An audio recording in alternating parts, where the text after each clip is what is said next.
national en charge de la communication et médias au sein du parti Joseph Kabila Kabange, aussi doctorant en sciences politiques. Il s'agit bien sûr de Monsieur Aristote Ngarimi. Monsieur Aristote, bonjour. Bonne année à vous. Bonjour madame. Bonne année également à vous. Bonne année à la chaîne CML 13. Bonne année au DG de la chaîne CML 13. Bonne année à tous les Congolais, à tous celles et ceux qui nous suivent de partout. Bonne année à Joseph Kabila Kabange. Bonne année à Emmanuel Ramazan Chadari. Bonne année aux cadres militaires, à tous les communicateurs de l'opposition. Bonne année aux gens de l'opposition. Merci madame de m'avoir convié. Je crois que c'est la première fois depuis que l'année a commencé que je puisse faire cette sortie médiatique. Merci madame. Très bien. Les gens diront qu'il s'agit de... C'est pas mars, hein. C'est juste que, voilà. Exactement. On va parler d'avoir honoré notre invitation. Merci, madame. Nous sommes reconnaissantes et merci beaucoup pour ça. Alors, monsieur Ngarimi, je l'ai dit, il est secrétaire national en charge de la communication et médias au sein du parti politique cher à Joseph Kabila. Donc, et doctorant en sciences politiques. Alors nous le recevons aujourd'hui. Avec lui, nous allons essayer de réfléchir sur les différents enjeux politiques autour d'abord de la rencontre entre Joseph Kabila, ancien président de la RDC, Moïse Katumbi et Claudel Lumbala, bien d'autres opposants s'y font annoncer aussi. Mais pour le retour de Joseph Kabila. Exactement. Politiquement, est-ce qu'il est prêt à être accueilli pour diriger le Congo une fois de plus? Et ça sera facile de faire? Comment y arriver? Qui dit la loi quant à ceux, donc vous l'avez compris, c'est autour de la vie politique de Joseph Kabila que nous allons cette fois-ci réfléchir sur ce magazine de CML chez vous, messieurs, dames. Bonjour et bienvenue à vous. Alors je retourne vers mon invité de ce jour, monsieur Aristote Ngarimi. Une brèche tout d'abord. Vous avez présenté vos bonnes années à tous les téléspectateurs, à tout Congolais de façon générale. Et donc, estimez-vous que l'année 2024 a été, parlant, comment évaluez-vous l'année 2024? L'année 2024, elle n'a pas été heureuse pour les Congolais, madame. Aucunement. Aucunement heureuse cette année 2024, l'année passée. Sur le plan sécuritaire, dois-je ici rappeler que sur le plan sécuritaire, que les forces loyalistes, soit la RDC, a perdu plusieurs localités ou territoires. Ce n'est pas une bonne nouvelle pour nous les Congolais. Nous avions perdu plusieurs localités face à la rébellion grandissante de 1.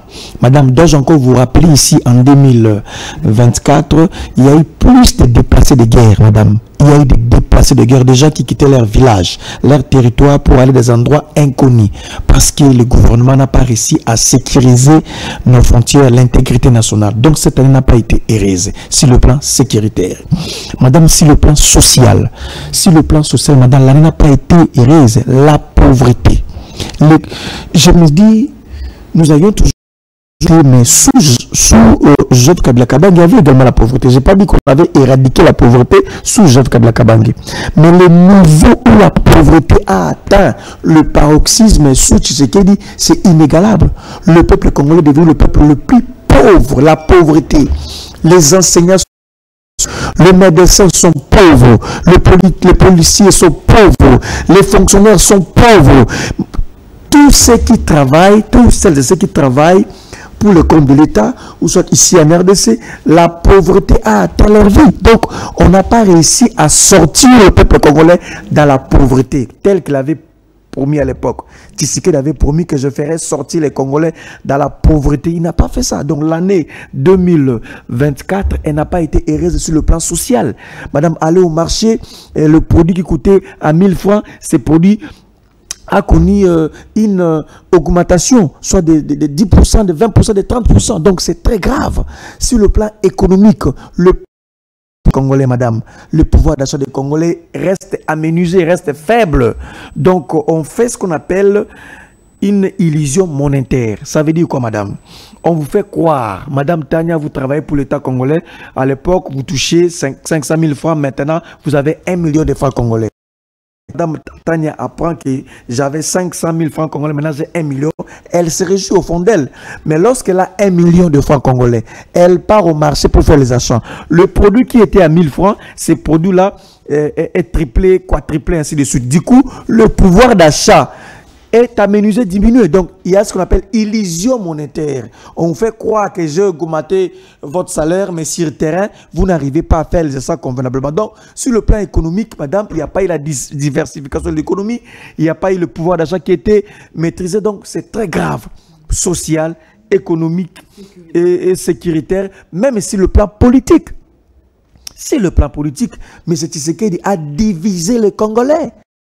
Il n'a pas posé des actes allant dans le sens d'unir les Congolais, de fédérer les Congolais.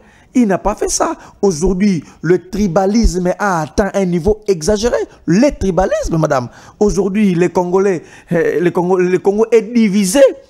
Au sortir des élections de 23, le Congo est plus que divisé, madame. Donc, ce qui revient à dire, dans les quelques points que j'ai cités ici, je peux vous regarder droit et vous dire, madame, l'année 2024 n'a pas été une année heureuse. Mais c'est Tshisekedi a échoué dans tous les secteurs. Citez-moi un seul secteur où Tshisekedi s'est démarqué. Il n'y en a pas. Même le secteur de l'aviation, il a échoué. Et même le secteur sécuritaire, il a échoué. Social, il a échoué. Il a échoué. Air Congo. D'abord, il faut d'abord rappeler qu'on n'a pas acheté ces avions. C'est en location d'abord. Kabila avait acheté, c'est ça la différence. Kabila avait acheté les avions. Mais Tshisekedi a fait louer. Il faut voir le montant exorbitant qu'on loue ces avions-là.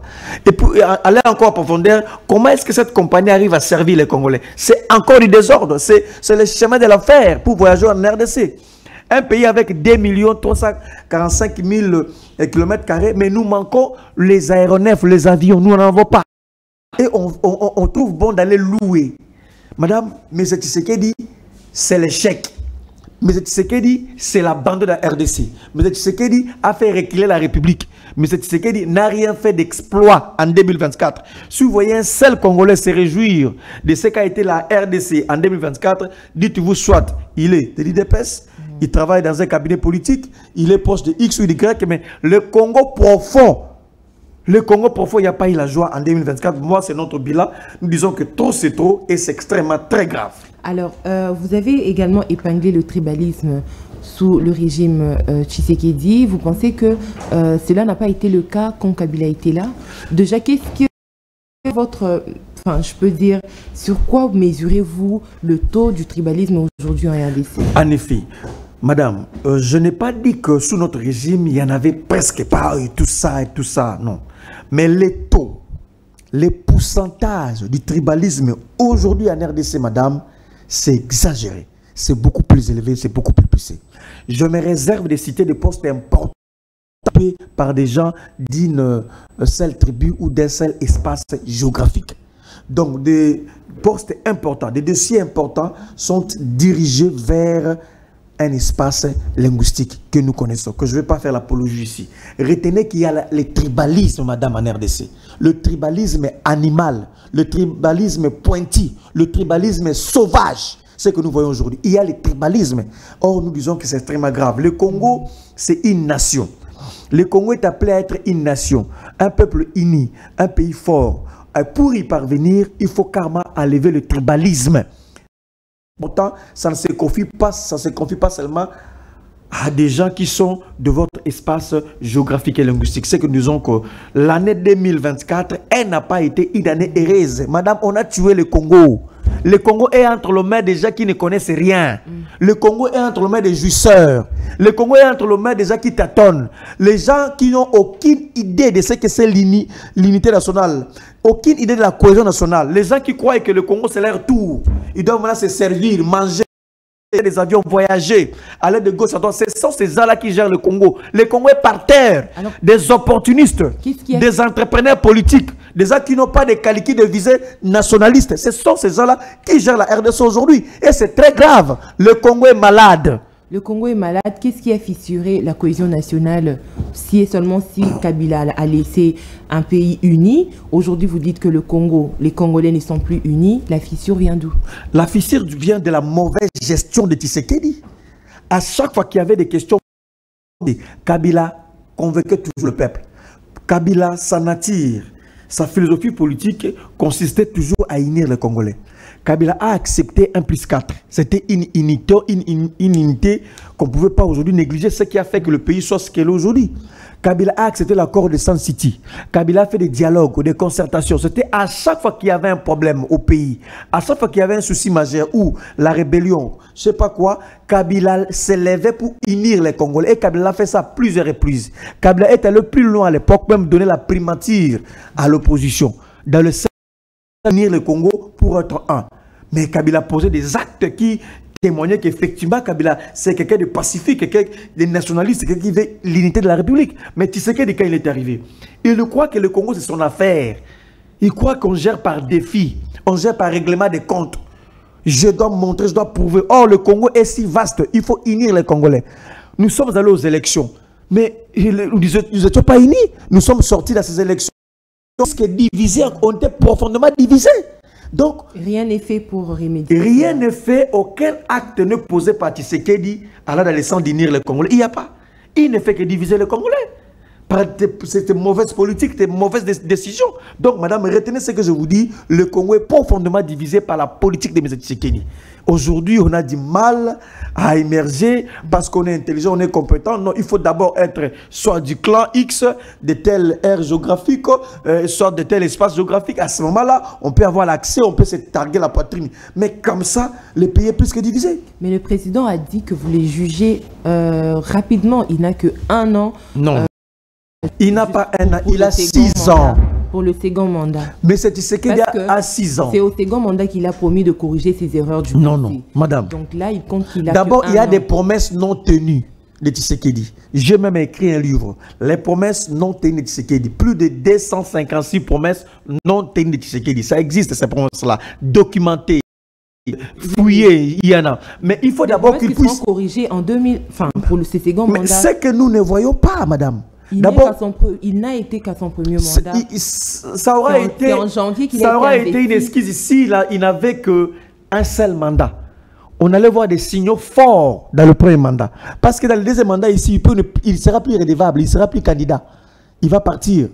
Il dira à la fin de son mandat, écoutez, j'ai fait ce que je pouvais, je vais pas. Vous allez encore le juger où?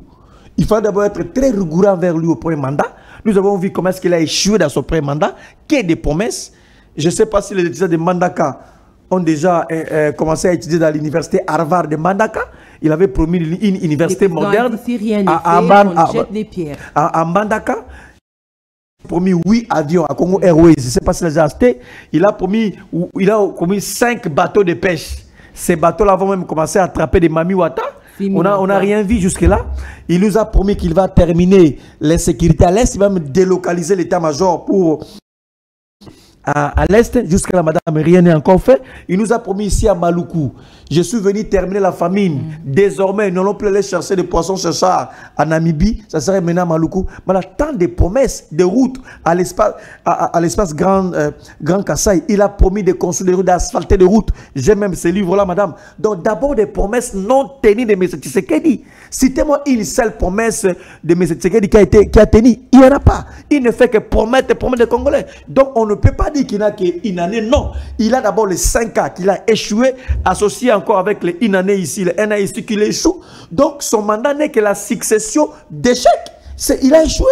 Ça, c'est clair. Alors, son mandat n'est que succession d'échecs. Vous avez commencé par le plan sécuritaire dans votre bilan en établissant justement votre parallélisme. En 2020, que au moins le FARDC ainsi que le Wazalendo ont pu récupérer la ville de Massissi, bien qu'après repris par des terroristes, mais cela ne peut pas donner une histoire à la population congolaise. D'abord, j'ai appris, si quelqu'un ose révéler, parler d'un dysfonctionnement sur le plan sécuritaire, il est passible à la peine de mort. Décision de notre ministre de la Justice, Constant Mutamba. Ça, c'est la philosophie de Hitler. Ça, c'est un Hitler en miniature. Hitler en devenir. Il refuse l'apologie. C'est un homme très dangereux. Croyez-moi, madame, c'est Hitler en devenir. On ne peut pas menacer ses compatriotes de la peine de mort. Est-ce que c'est une blague? C'est un jeu. La peine de mort, c'est un jeu. C'est une blague. Vous n'êtes pas épargné. Hein? Justement, c'est pourquoi je vous dis que ça, c'est une décision hitlérienne. Donc ça, c'est Hitler en miniature qui se transforme dans cette décision. Vous croyez qu'on peut blaguer avec la mort? La mort, c'est un jeu qu'on peut distribuer aux gens comme ça. Peine de mort, je vais te tuer. Toi, viens, peine de mort. On distribue des peines de mort comme ça, sans pour autant qu'il y ait des éléments matériels, une décision, un jugement ou une justice naître. Ça, c'est Hitler, ça, c'est très dangereux pour la République. On ne blague pas avec la peine de mort, monsieur. Votre père, votre mère, votre frère. C'est pourquoi vous pensez que prendre les enfants d'autrui, peine de mort, c'est une joie. Hein? On prend un couloun, on le fusille, on le tue, c'est une joie. On prend le frère de quelqu'un, on le tue, la peine de mort, c'est une joie. Parce que dans votre famille, on n'a pas encore tué quelqu'un. Est-ce qu'on peut blaguer avec la peine de mort? La peine de mort, ça devait être une chanson. Vous menacez vos semblables à cause de la peine de mort, monsieur. Vous êtes Hitler, vous êtes dangereux pour la République, c'est un danger pour la République. On ne menace pas les gens à cause de la peine de mort, on distribue ça comme ça, comme des cadeaux. Vous prenez peine de mort, peine de mort, peine de mort, peine de mort. Vous savez comment faire? On prend un enfant. Vous savez, la douleur d'avoir un enfant, c'est la société qui n'a pas réussi à encadrer ces enfants-là. L'État, la société. Nous sommes responsables, nous, par rapport à ça. Nous devons faire un effort pour ramener ces enfants-là au droit chemin. Vous parlez de la peine de mort. J'aurais souhaité que ça arrive aussi dans votre famille. Vous avez vu naître, grandir, devenir monsieur, et vous voyez la peine de mort. Ça, c'est une décision de Hitler, ça. Vous êtes dangereux, vous êtes méchant. Mais c'est pas pour... Et puis, je vais aller dans les fonds maintenant. Dans les fonds. Si quelqu'un est de mèche, il faut l'arrêter, le juger et témoigner à la face du monde qu'effectivement, il est coupable. Vous les gens, vous le connaissez, là, il n'y a pas un problème. Mais ne menacez pas la nation tout entière, madame, pour la peine de mort. Vous êtes dangereux. Très dangereux. Vous êtes un serviteur de Satan. Il n'y a que Satan qui propose l'évangile de la mort. Vous êtes quelqu'un qui est envoyé par les diables pour proposer la mort. Vous êtes un serviteur de diable. Vous êtes démon. On ne peut pas faire l'apologie de la peine de mort. On a tué autant. On a tué autant. Vous savez, nous avons une justice malade. C'est reconnu de tous. Même après les états généraux, la justice continue d'être malade. Elle est malade, la justice elle est malade. La justice demeure malade, madame. On n'a pas encore totalement exécuté toutes les recommandations. Une justice malade. Vous jugez quelqu'un dans une justice malade. Vous donnez un jugement qui est malade. Et vous tuez ces messieurs-là sans un recours. Alors si ces messieurs-là faisaient un recours et que ça s'est confirmé que la justice était malade, il y a eu défiance à un certain niveau. Vous allez encore résister ces messieurs-là? Il ne sera pas résisté parce qu'il est déjà mort. Donc on ne doit pas faire l'apologie de la... C'est la défiance de l'État. C'est l'État qui a échoué d'encadrer les gens. Alors, avec l'évolution du monde, lorsque quelqu'un vient faire l'apologie de la peine de mort, il y a deux éléments, ou trois éléments. De un, il doit être un serviteur de Satan. Parce qu'il n'y a que Satan qui se réjouit lorsqu'il y a le sang. C'était satanique. De deux. C'était hitlérien. De trois. Satanique, c'est trop fort, monsieur. Mais madame, pourquoi vous voulez faire la promotion de la peine de mort? Pourquoi? L'idée, c'est de réorganiser l'État, en fait. Il y a plusieurs instruments qui peuvent nous aider à réorganiser l'État. Mais là, maintenant, vous faites la promotion de la peine de mort, vous n'êtes pas loin d'un grand disciple de Satan. Vous êtes un Satan. Donc, vous êtes un sataniste. Vous aimez le sang, vous buvez le sang, vous vous réjouissez du sang. Le sang vous met à l'aise. Donc, moi, je crois que s'il y a des cas isolés comme s'il y a des éléments qui démontrent que X est des mèches avec l'ennemi, là, il faut condamner, c'est normal, mais il faut menacer la République pour dire que celui qui ose tousser, il sera passible à la peine de mort. Museler l'opinion. C'est l'arrestation, en fait, c'est la suppression. Madame, admettons que je vis dans le Massissi Centre. Je suis ressortissant de là, je suis natif de là. Un bon matin, je vois des gens prendre mon territoire ou ma localité ou mon village. Et je commence à publier, à dire aux gens, là où moi je vis à Massissi, on a pris ça. Voilà, on a pris ça. Je vis des gens venir, je vis des rebelles venir prendre mon territoire. Si je publie une telle information, suis-je de mèche avec le rebelle? Non. Mais j'ai relayé ce qui s'est fait dans mon territoire parce que je suis mal à l'aise. Je n'ai que ce territoire-là. Mais si je fais pour attirer l'attention des autorités, en fait, de venir me redonner mon territoire. Alors, quelqu'un qui fait ça, vous l'assimilez directement qu'il a des mèches avec l'ennemi et il est passible de la peine de mort. Si vous n'êtes pas Hitler, vous êtes satanique. Très bien. Merci beaucoup, messieurs, dames. Vous êtes en direct. Vision, vous faites bien. C'est avec M. Aristote Ngarimé, cadre au sein du PPRD, que nous sommes en train d'analyser justement les différentes questions d'actualité, beaucoup plus et entrer à l'ancien président de la République démocratique du Congo, Joseph Kabila Kabange. M. Aristote Ngarimé rencontre Joseph Kabila Kabange, Katumbi à Addis Abeba. Tout d'abord, votre lecture, quelles sont les raisons en fait occasionnant justement cette rencontre? Madame, je tiens mon propos avec le sérieux humain le plus poussé. Madame Tania, fini la récréation. Joseph Kabila Kabange vous dit, fini la récréation. Après 6 ans. Fini la récréation. Trop c'est trop, fini la récréation. Joseph Kabila Kabange est de retour. Joseph Kabila Kabange est de retour. Comme sénateur. Il est de retour comme un acteur politique. Joseph Kabila Kabange vient faire la politique. Si vous voulez, il fera aussi la politique politicienne. Il fera aussi la politique d'un homme d'État. Il va faire la politique. Trop, c'est trop. La politique d'un homme d'État encore. En effet, fini la récréation. Trop, c'est trop. Nous avions observé, nous avions regardé, nous avions compris que la République n'appartient pas à l'IDPS. La République n'appartient pas à l'union sacrée. La République n'appartient pas à une catégorie d'hommes et de femmes. Appartient à tout le monde. Madame, fini la récréation, allez leur dire que Joseph Kabila Kabange est de retour. Allez leur dire que leur mentor politique, Joseph Kabila Kabange, est de retour. Il a récupéré ce qu'il a donné. Allez leur dire que le professeur de certains politiciens est de retour. Allez leur dire que fini la récréation, Kabila parle maintenant. Kabila s'exprime maintenant. Kabila est sur scène. Le retour de Kabila sur scène. Fini la récréation, madame. Nous allons faire la politique. Et ils en ont fait quand ils étaient dans l'opposition. Nous avions suivi, on a compris. On a vu leurs limites. Maintenant, nous sommes de retour avec Joseph Kabila Kabange. Plus jamais question de se taire. Il va parler. Il continue à parler. Il reçoit des opposants. Il crée une coalition. Et Joseph Kabila Kabange est au premier plan. Et il fait la politique. C'est la politique. Vous qui avez pensé que Kabila a laissé la politique, vous qui avez dit que Kabila est devenu commerçant, vous qui avez dit que Kabila s'est retiré de la politique, nous vous informons que fini la récréation, Kabila est de retour. De 1. De 2. Effectivement, madame, Joseph Kabila Kabange, dans la logique d'affirmer, de confirmer son retour sur la scène politique, il a initié une série de rencontres. Joseph Kabila Kabange était à Addis Abeba, en Éthiopie. Pendant plus de 8 jours, 9 jours, 10 jours, il était là en train de recevoir. Il a reçu beaucoup d'hommes politiques de la RDC pour parler d'une seule chose, que nous sommes contre la dictature de M. Tshisekedi. M. Tshisekedi a instauré la dictature dans ce pays. Des violations des textes, violations de la Constitution. Et Kabila a reçu ses frères congolais pour mettre en place un plat pour dire non à M. Tshisekedi. Vous êtes sans ignorer qu'il a réussi le colonel Lubaya, le Moïse Katumbi et tant d'autres politiciens dont j'étais les noms ici. Ok, donc il n'y a pas que c'est... Beaucoup. J'attends qu'ils puissent d'abord publier eux-mêmes cette photo, voilà. Et je viendrai ici pour... Et je vous dis que Kabila a reçu plusieurs politiciens à Addis Abeba. C'était pour dire tout simplement, je signe mon retour sur la scène politique. Nous devons tous dire non et non à Tshisekedi. Trop c'est trop. Fini la récréation.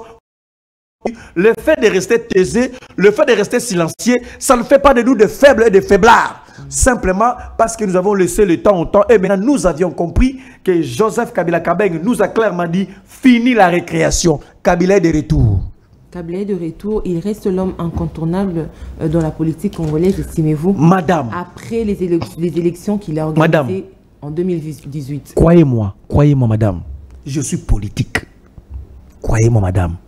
Présentement, sur le plan interne et externe, il n'y a aucun acteur politique qui est mieux apprécié que Kabila. Ici en interne au Congo, il n'y a aucun acteur politique qui est aimé comme Kabila. Dans les ambassades, il n'y a aucun homme politique qui est aimé plus que Kabila.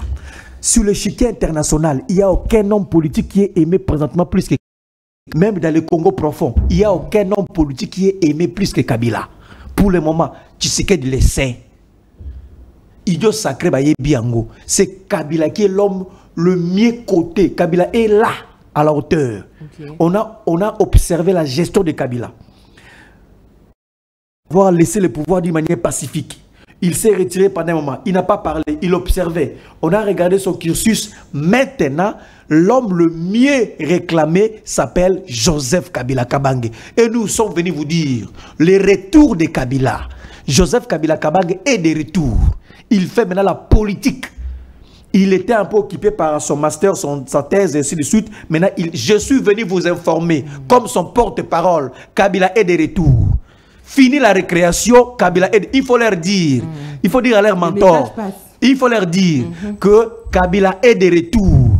Nous n'allons plus rester silencieux.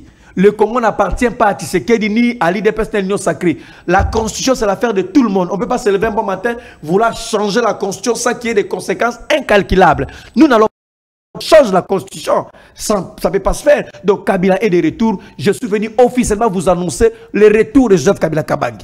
Le retour de Joseph Kabila Kabange annoncé sur ce plateau de CML chez vous, mais qu'est-ce que les Congolais peuvent attendre de ces retours du moment où Kabila, en quittant ces pays, il y a eu une information selon lequel il serait le parrain de l'AFC de Corneille Nangaa? C'est faux, madame. Comment les Congolais peuvent attendre le retour d'une personne qui... Kabila, c'est un homme pacifique. Kabila, c'est lui qui a laissé les pouvoirs. Madame, on n'a pas ravi le pouvoir tout le monde de Kabila. Kabila a regardé la constitution et il s'est rendu compte qu'il y avait une disposition qui ne permettait pas à Kabila de postuler. C'est pourquoi il avait laissé le pouvoir.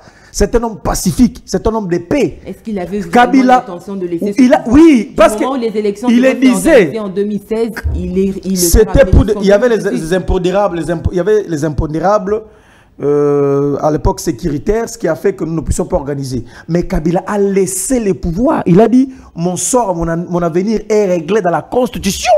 C'est qui réglait l'avenir de Kabila. Un homme qui est un homme de paix, un homme qui a laissé le pouvoir. Vous ne pouvez pas vous lever un bon matin, l'associer à la rébellion. Kabila n'est pas un rebelle. Kabila ne fait pas la rébellion. C'est un homme de paix. Nous avions demandé une seule photo ou l'appel téléphonique où Kabila serait derrière la rébellion. Jusqu'à présent, madame, nous n'avions jamais vu ça. Est-ce qu'on va prendre ces gens-là au sérieux? Vous accusez quelqu'un, la justice de votre pays ne déclenche pas une action. Vous jugez quelqu'un, il n'y a même pas un procès. Vous jugez quelqu'un, on ne parle même pas de lui dans un sens ou dans un autre. Mais il n'y a que vous qui dites qu'il est derrière la rébellion. Mais démontrez-nous comment est-ce que Kabila est derrière la rébellion. Jusqu'aujourd'hui, vous n'arrivez pas à le faire. Donc c'est faux. Kabila... Ceux qui rejoignent la rébellion viendraient de sa famille politique. Ça c'est une action. Il y a même des gens qui sont venus de MLC, qui sont dans la rébellion.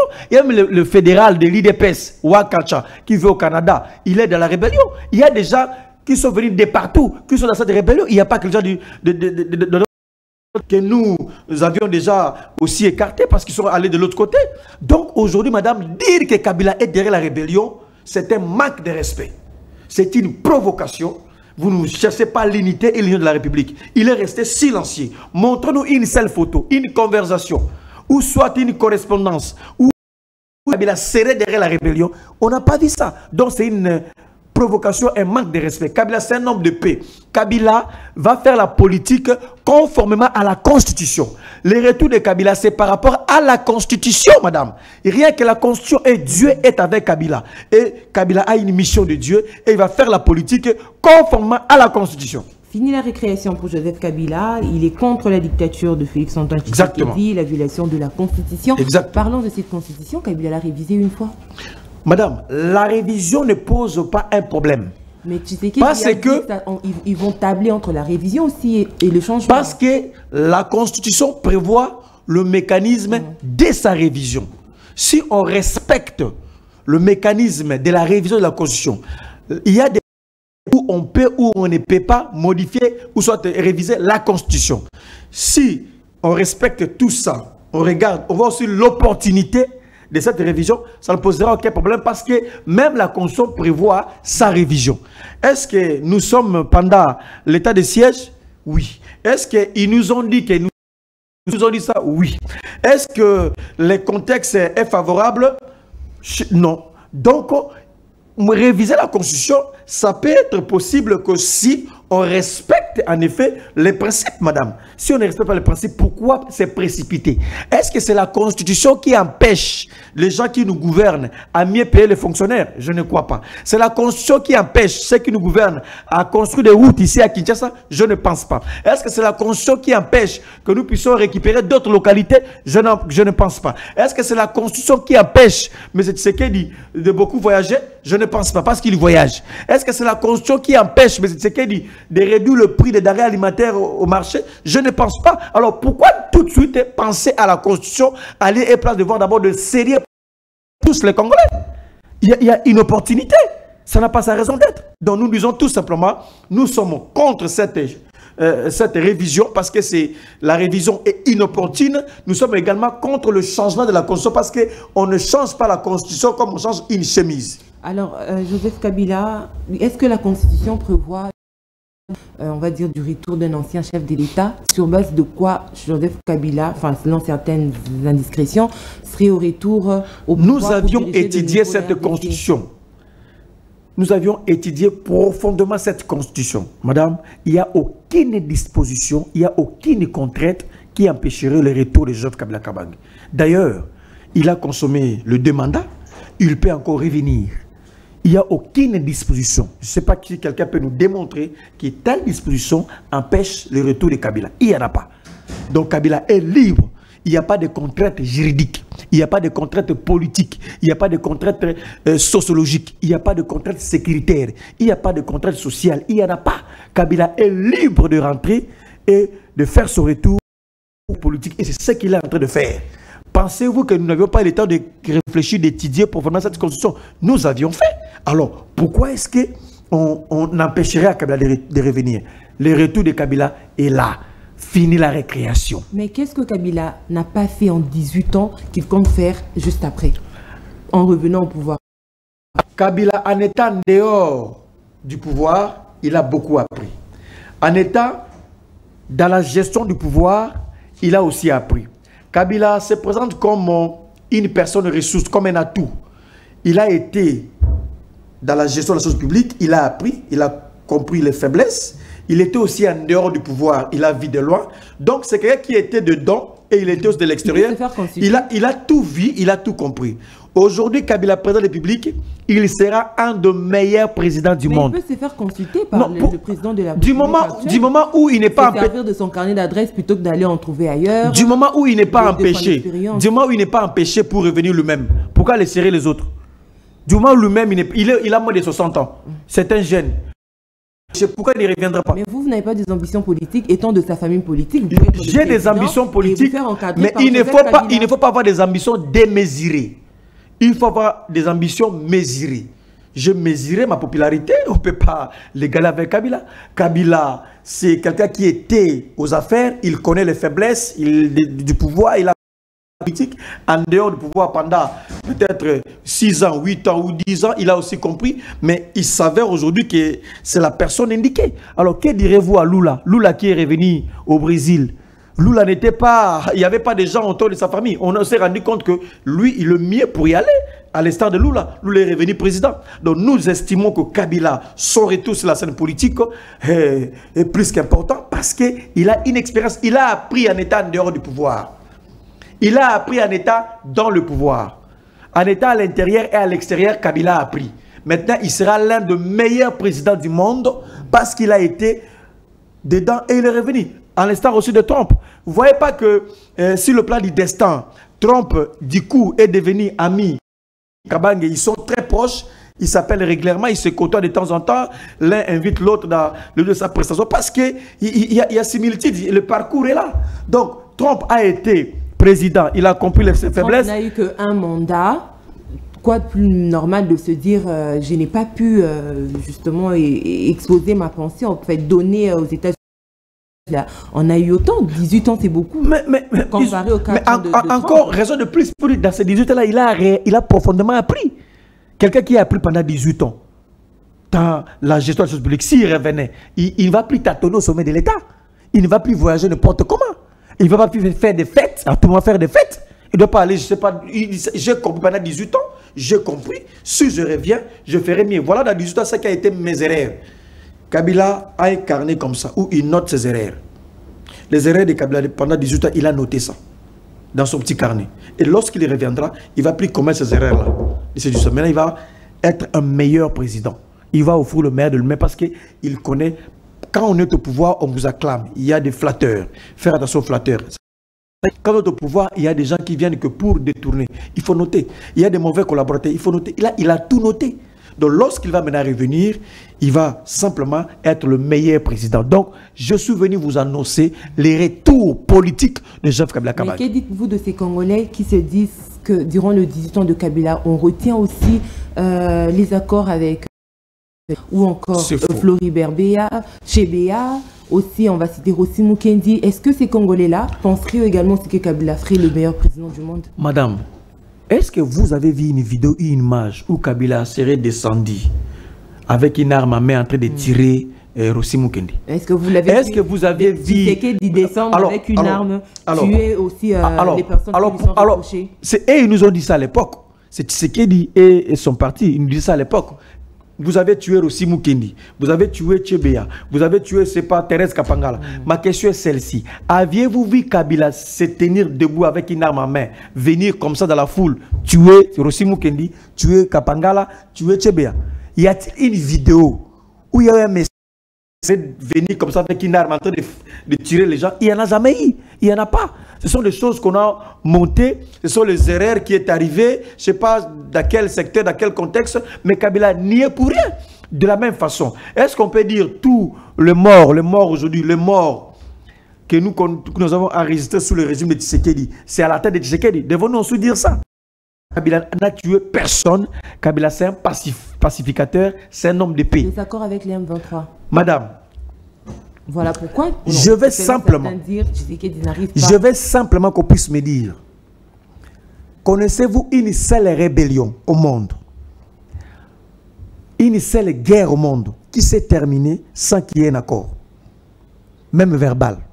Même ceux qui sont vaincus signent un accord de reddition, ils acceptent de se rendre. Le vainqueur et le vaincu signent un accord. Même la deuxième guerre mondiale, madame, la deuxième guerre mondiale fait suite à un accord, à plusieurs accords. Même la charte des Nations Unies, c'est aussi un accord pour... Donc, je ne connais pas une rébellion, je ne connais pas une guerre au monde. Même si vous êtes le vainqueur, vous imposez toujours votre loi aux vaincus à travers un document. Signez ici que vous n'allez plus faire la rébellion. Signez ici que vous n'allez plus faire ça. Signez ici que vous n'allez plus faire ça. Il y a tout ça, c'est les relations internationales. Je suis doctorat en sciences politiques, je vous dis, citez-moi une seule rébellion qui s'est soldée sans qu'il y ait un accord. Quand les rebelles reviennent, lorsque les rebelles reviennent, ça veut dire que maintenant il y a une mauvaise gestion. La personne qui gère maintenant n'a pas la notion de respect des accords ou de relations internationales ou de la négociation, où il s'est mal comporté par rapport à la décision, à ces différentes décisions. Donc, même celui qui est vaincu, s'il toujours un accord, moi, Aristote Ngarime, j'accepte que je ne ferai plus la rébellion, je laisse tout, armes et munitions, je me retire. Il y a toujours, c'était le cas, même en Europe. Alors, lorsque vous venez, vous ressuscitez ça, vous les invitez ici pendant 11 mois. Vous les promettez des choses. Vous voulez qu'ils soient avec vous. Vous les promettez de gauche à droite. Et un bon matin, il y a encore la rébellion. Mais comment cette rébellion est revenue? Parce qu'il n'y en avait plus.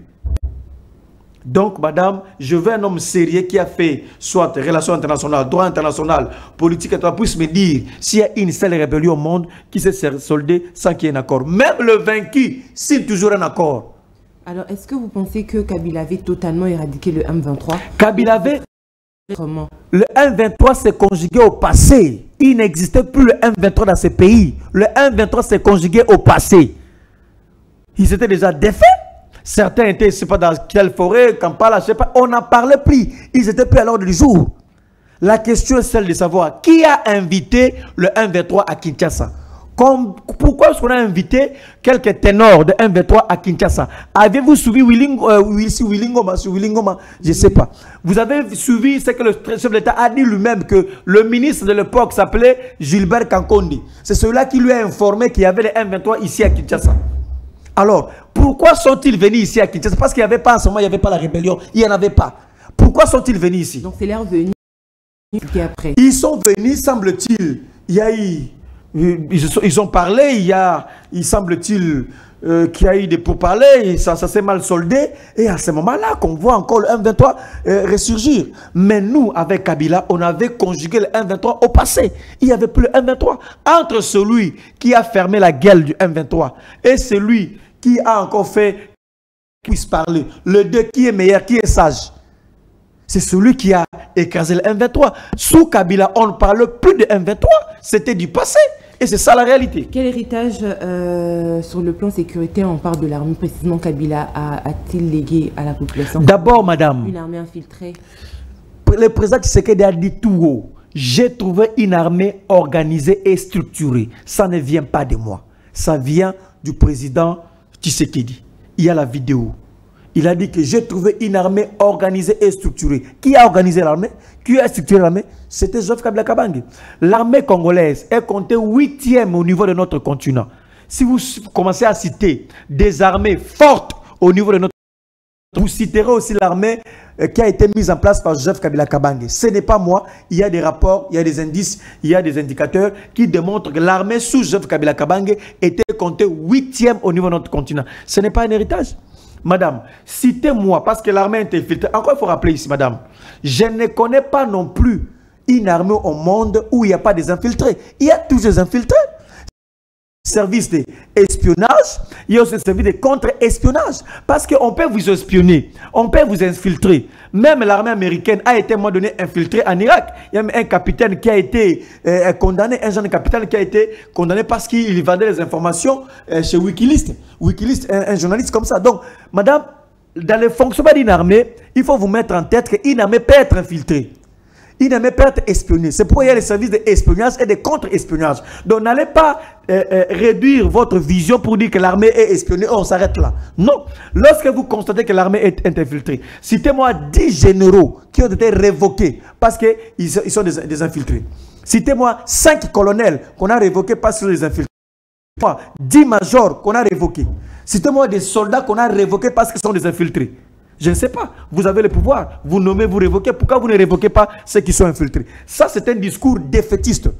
C'est un discours défaitiste. Donc, il y a une armée qui a été élevée au niveau de notre continent. Alors, lorsque vous arrivez, vous trouvez s'il y a un dysfonctionnement, sanctionner et réparer et avancer.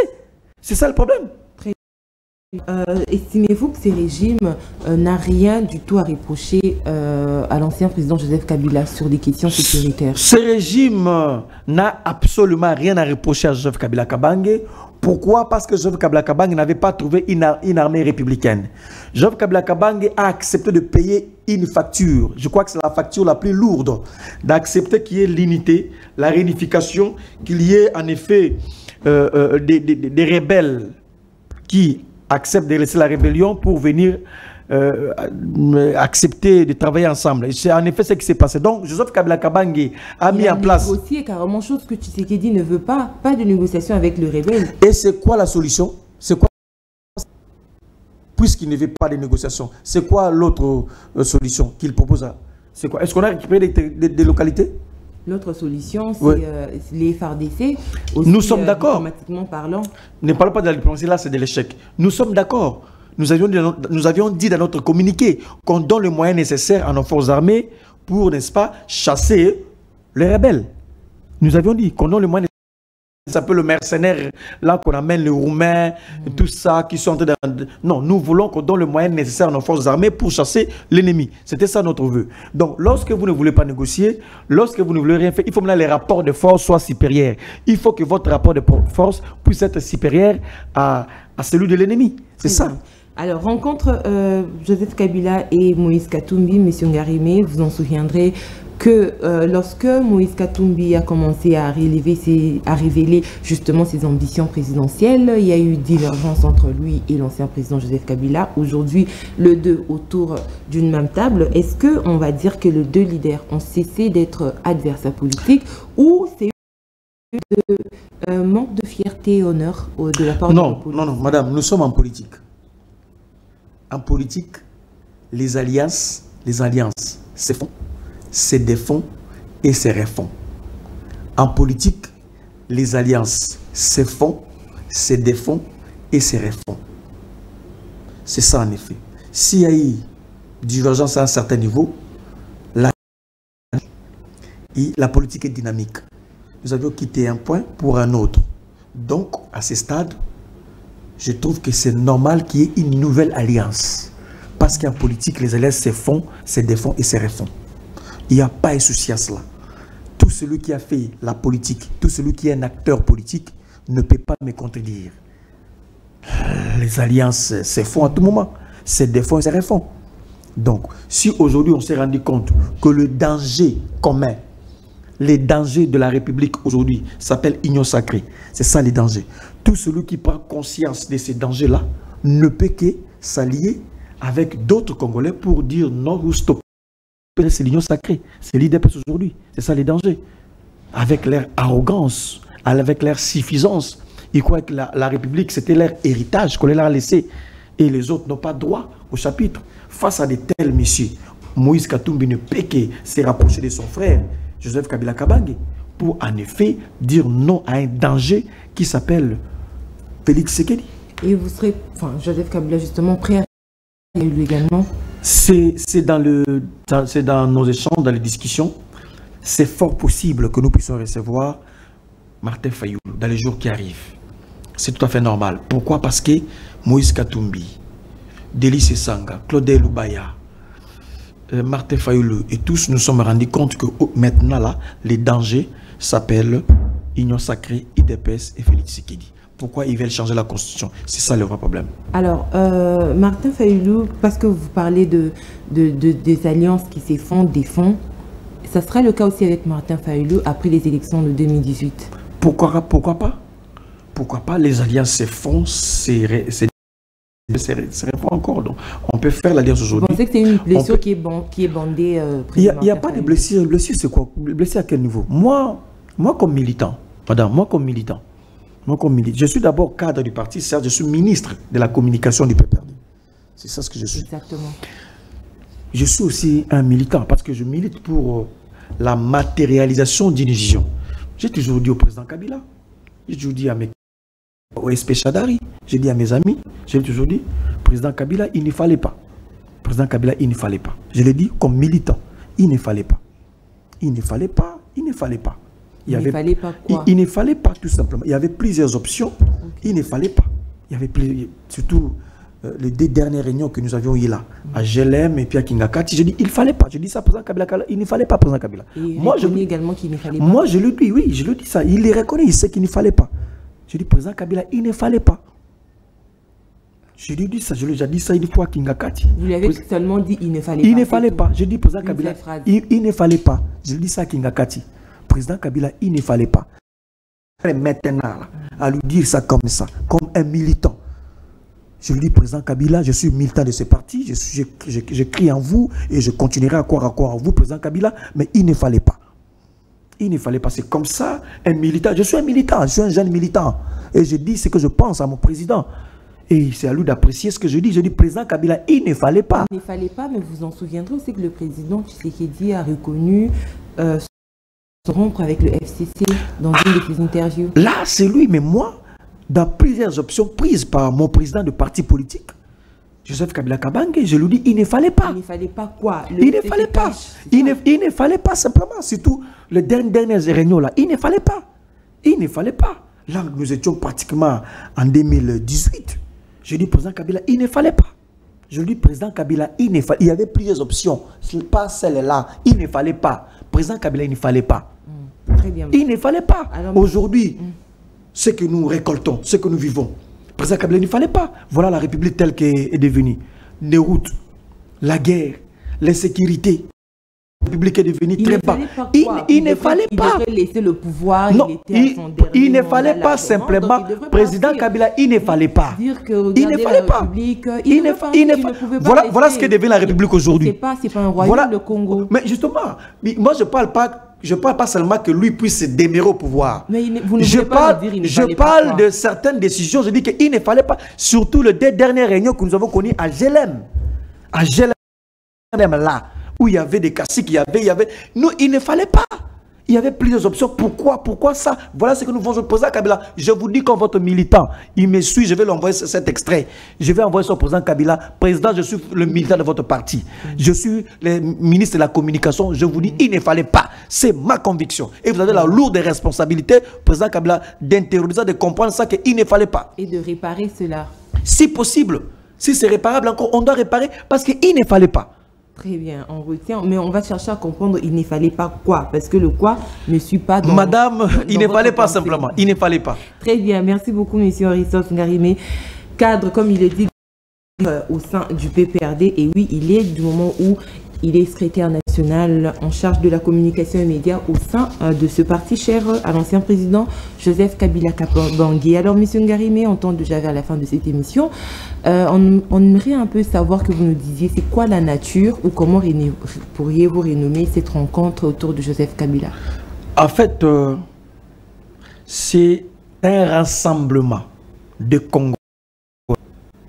Les Congolais qui ont regardé la conduite, ou soit qui ont observé la gestion chaotique de M. Tshisekedi. Les Congolais qui se sont rendus compte que présentement, le danger, ça s'appelle M. Tshisekedi à travers son projet de vouloir changer la constitution.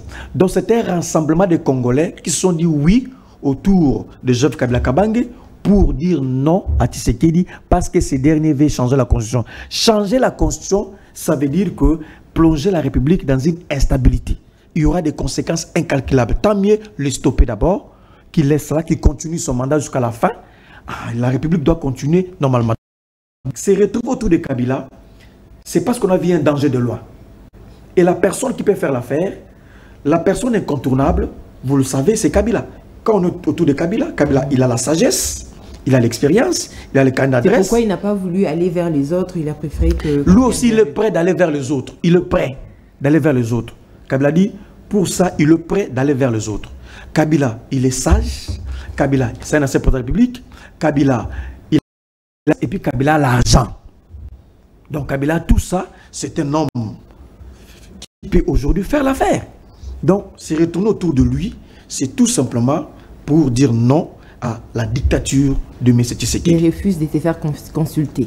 Qui c'est? Kabila refuse de se faire consulter. Par qui? Par justement tout Congolais qui voudrait apprendre de son expérience. Oui, justement. Non, si tout celui qui veut consulter Kabila, tout politicien qui veut aller voir Kabila pendant cette période, pour le moment, non, les gens qui, pas ceux-là qui sont dans l'axe du mal, pas ceux-là qui cherchent à changer la constitution, non, pas eux. Leur sort, nous ne voulons plus en parler. Ça, c'est l'axe du mal. Pour sauver la République. Il est passé le Rubicon. Maintenant, notre objectif, c'est de protéger d'abord la Constitution. Nous voulons, tout celui qui est contre ces projets-là, il peut venir s'associer à nous pour que nous puissions avancer. Très bien, merci beaucoup, Monsieur Ngarimé, pour ces 1 heure de change. Cette émission est pratiquement terminée. Votre mot de la fin ou votre conclusion? Madame, le mot de la fin pour cette émission est simple. Je suis venu vous annoncer officiellement création. Joseph Kabila Kabange est de retour. Nous vous annonçons le retour politique de Joseph Kabila Kabange. Kabila va faire la politique. N'en déplaise à celles et ceux qui ont dit que Kabila est devenu commerçant. Kabila a laissé la politique. Kabila ne s'occupe plus de la politique.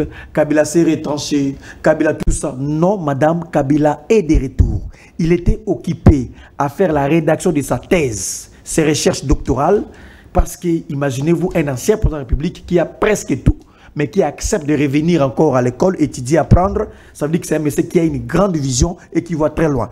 Donc, madame, Joseph Kabila finit la récréation. Il faut leur dire à leur mentor que Kabila est de retour.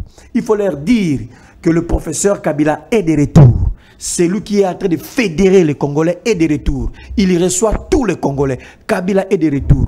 Présentement, il n'y a aucun homme politique qui est aussi aimé à l'interne comme à l'externe comme Kabila. Kabila crée l'unanimité autour de lui. Kabila est de retour. Donc c'est ce qu'il faut tenir. Et moi comme militant des partis, j'ai toujours dit, et j'assume madame, j'ai toujours dit à mon président du parti politique Kabila, du président Kabila, il ne fallait pas. Président Kabila, il ne fallait pas. Il ne fallait pas, voilà ce que nous sommes aujourd'hui. Il ne fallait pas. Président Kabila, il ne fallait pas. Donc, il ne fallait pas. Il y avait plusieurs options. mais celle-là que vous aviez levée, il ne fallait pas. Donc voilà tout ce que nous voulons aujourd'hui, la République. Nous, il ne fallait pas, président Kabila, il ne fallait pas. Nous saluons votre retour et nous allons vous accompagner jusqu'à la fin. Très bien. Il ne fallait pas quoi? On espère avoir la suite de cette pensée dans le prochain jour. Alors, c'est mal chez vous. Monsieur politique est pratiquement terminé. Merci à vous de nous avoir suivis. Merci, Monsieur Aristote Ngayembe. Merci, madame. Je rappelle que vous êtes acteur politique proche de l'opposition, secrétaire national en charge de la communication et médias au sein du PPRD, doctorant en sciences politiques. Merci à vous. Merci à l'équipe technique de CML 13 Télévision. Merci surtout à vous pour votre confiance que vous ne cessez de renouveler à ce magazine. On se retrouve pour le 3e numéro de la semaine de CML chez vous. D'ici là, portez-vous bien. Au revoir. Mais aujourd'hui